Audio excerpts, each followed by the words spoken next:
وقضى ربك ألا تعبدوا إلا إياه وبالوالدين إحسانا إما يبلغن عندك الكبر أحدهما أو كلاهما فلا تقل لهما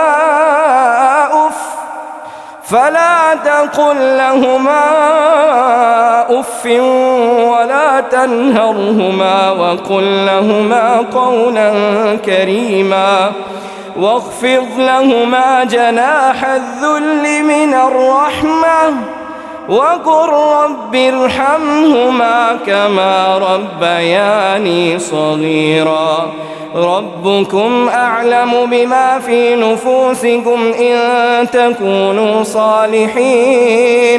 إن تكونوا صالحين فإنه كان للأوابين غفورا. الله أكبر.